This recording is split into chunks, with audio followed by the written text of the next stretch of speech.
Welcome once again in my YouTube channel. Friends, आज का मेरा वीडियो जो है वो प्रेपोजिशन पर है।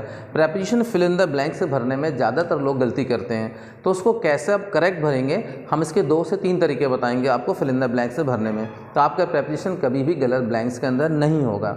ठीक है, तो पहले अपन जानते हैं प्रेपोजिशन क्या है। प्रेपोजिशन क्या है, वो प्री पोजिशन है। एक प्री वर्ड है, एक पोजिशन है। पोजिशन प्री यानी पहले और पोजिशन यानी स्थान।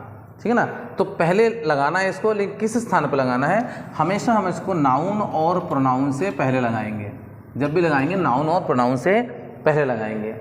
अब हम ब्लैंक्स को देख लेते हैं। The child jump the river, the child jump the river, in और इनटू दिया है। अब हमें चुनना है इन कहाँ लगाना है, इनटू कहाँ लगाना है। सबसे पहले इन को क्लियर कर लेते हैं। इन तो किसी प्लेस के लिए लगाया जाता है, कहीं कोई प्लेस हो तो वहाँ इनका यूज़ करेंगे, कोई ईयर्स हो, कोई मंथ हो, वहाँ इनका यूज़ करेंगे। और इनटू का इस्तेमाल वहाँ कहा जाता है जब कोई चीज़ मोशन में होती है, गति में होती है। जैसे चाइल्ड जम्प, बच्चा कूदा रिवर में, तो मोशन हुआ। जब मोशन होगा तो वहाँ पर हम इनटू का यूज़ करेंगे। काय का यूज़ करेंगे, इनटू। जब भी कोई गतिविधि होगी, जब भी कोई गतिविधि होगी आप इनटू का इस्तेमाल करेंगे। फिर एक तरीका और है जंप। जब भी जंप वर्ब आएगा तो जंप के बाद अगर इन इनटू प्रेपोजिशन दी तो हमेशा आप इनटू को भरेंगे। कभी भी जंप के बाद आप इनटू ही भरेंगे। कोई भी चीज़ जंप करेगी तो जरूर उसमें कोई ना कोई एक्टिविटी, कोई ना कोई गतिविधि होगी ही होगी। जब भी कहीं से, चाहे बिल्ली जंप करे, चाहे इंसान जंप करे, तो आप जंप देख के भी इनटू भर सकते हैं। फिर नेक्स्ट देखिए, लिखा Reena cut her finger a knife. Reena ने क्या करा, अपनी उंगली को काट लिया। काय से काटा, चाकू से। अब यहाँ से अर्थ के लिए ऑफ भी आता है, विथ भी आता है, इन अर्थ को में होता है। इन का इस्तेमाल हम जगह के लिए करते हैं, मंथ के लिए, एयर के लिए करते हैं। लेकिन अब यहाँ पे क्या लिखा हुआ, नाइफ। जब भी किसी चीज़ को हम पकड़ कर कोई काम करेंगे और हम कोई काम करना बताएंगे तो हमेशा विथ का यूज़ करेंगे।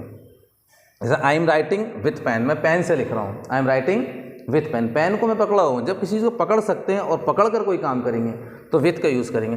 देखिए, रीना कट हर फिंगर, रीना ने अपनी उंगली काट ली। विथ नाइफ, चाकू से, वो चाकू पकड़ी हुई थी, इसलिए यहाँ पे हमें विथ का यूज़ करना है। क्या का यूज़ करना है, विथ का। थर्ड देखिए, रोहित डाइड फीवर। इसको ध्यान से देखिए, रोहित डाइड फीवर, इसमें बहुत मिस्टेक होती है। डाइड, ये डाई जो वर्ब है, इसके बाद ब्लैंक्स, और ब्लैंक्स के बाद अगर कोई बीमारी होती है तो आपको हमेशा ऑफ भरना है। ऑफ के सिवा कोई प्रेपोजिशन नहीं आएगी अगर डाई के बाद कोई बीमारी है। ब्लैंक से पहले डाई, उसके बाद बीमारी।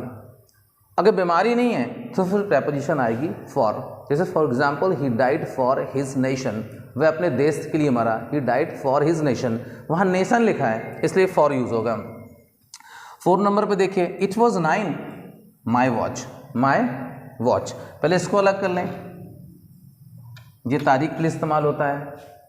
कोई तारीख बताना है, सप्ताह कोई दिन है तो को अर्थ के लिए इस्तेमाल होता है। कोई चीज़ किसी चीज़ के ऊपर पहले से है तब हम उनका इस्तेमाल करते हैं। इनका इस्तेमाल हम जगह के लिए करते हैं। काय के लिए करते हैं, जगह के लिए। कोई ईयर बता रहे हैं, मंथ बता रहे हैं सिर्फ, तो उसके लिए। अब बचा क्या, बाई। तो ऐसे ही आंसर बाई हो गया। फिर इसका रीजन जानिए। जब भी घड़ी के टाइम की बात करेंगे और बताएंगे मेरी घड़ी के अनुसार 9 बजा है, 10 बजा है, 11 बजा है, जब मेरी घड़ी के अनुसार बोलेंगे, देखिए लिखा है इट वॉज 9 बजा हुआ है। बाय माई वॉच, मेरी घड़ी के हिसाब से, मेरी घड़ी के अनुसार कितना बजा हुआ है, 9 बजा हुआ है। तो आप देखिए, वॉच जब भी देखेंगे आप यहाँ पे टाइम की बात होगी, आपको बाय का यूज़ करना है। अब नेक्स्ट सेंटेंस देख। अब हम देखते हैं 5 नंबर में क्या हमें भरना है। 5 नंबर के ब्लैंक्स देखिए। बोलिए ये सेंटेंस देखिए, it has been raining blanks morning. It has been raining morning, since और फॉर, 2 प्रेपोजिशन अपने पास हैं। टेंस पहचाने, ये प्रेजेंट परफेक्ट कंटिन्यूस टेंस का सेंटेंस लिखा हुआ है। जब हम टाइम, निश्चित समय की बात करते हैं, निश्चित समय, तो हमेशा वहाँ हम सिंस का यूज़ करते हैं। मॉर्निंग निश्चित समय में आ गया आपका, सर्टेन टाइम, तो वहाँ पर हम सिंस का यूज़ करेंगे। फॉर वहाँ होगा जहाँ संख्यात्मक समय होगा, जैसे फॉर 2 डेज़, फॉर 3 डेज़।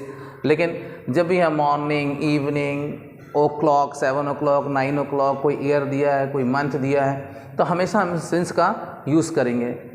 कोई ईयर है, सन है 1990, तो हमेशा सिंस का यूज़ करना। ये निश्चित समय होता है, इसलिए यहाँ पर हमको क्या का यूज़ करा हमने, सिंस का। सिंस और फॉर में यही फ़र्क है।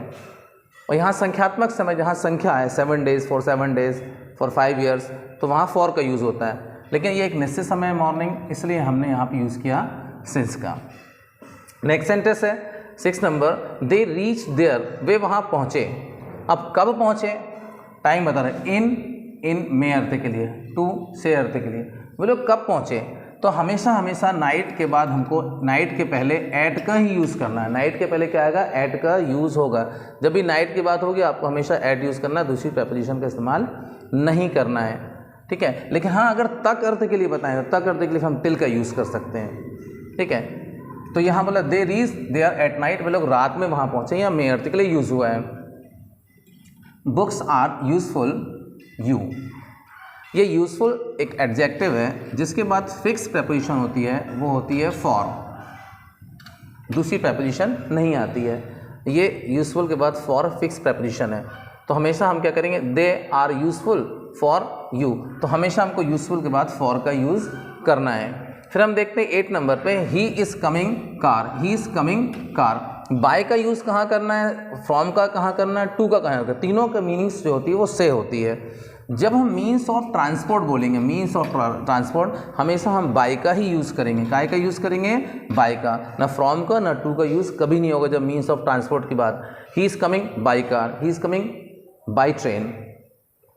तो कार होने की वजह से हमने यहाँ पे बाय का यूज़ कहा, ठीक है ना। बाय का यूज़ करने का कारण क्या है, ये कार है, मीन्स ऑफ ट्रांसपोर्ट है। अब देखिए, सी इज़ कमिंग दिल्ली, दिल्ली कोई मीन्स ऑफ ट्रांसपोर्ट तो है नहीं, तो बाय तो वैसे ही कट गया, ऑफ का यूज़ यहाँ होगा नहीं। जब कोई चीज़ या कोई इंसान, कोई व्यक्ति, वस्तु कहीं से हटती हुई प्रतीत होती है कि वहाँ से हट रही है, तो हमेशा फ्रॉम का यूज़ करते हैं। सी इज़ कमिंग फ्रॉम दिल्ली, वह दिल्ली से आ रही है, सी इज़ कमिंग फ्रॉम दिल्ली, वो दिल्ली से हटती हुई प्रतीत हो रही है। 10 नंबर में देखें, सी इज़ एफ्रेड स्नैक, ये एफ्रेड भी ऐसा वर्ड है जिसके बाद प्रेपोजिशन फिक्स होती है of. She is afraid of snake, वह सांप से डरी हुई है, वह सांप से डर गई है, वह सांप से डरती है। सी इज़ एफ्रेड ऑफ स्नैक। तो इस तरह से हम प्रेपोजिशन को आसानी से यूज़ कर सकते हैं। फ्रेंड्स, अगर मेरा वीडियो आपको अच्छा लगा तो उसे लाइक कीजिए, सब्सक्राइब कीजिए और दूसरों तक शेयर कीजिए। Thank you for watching this video.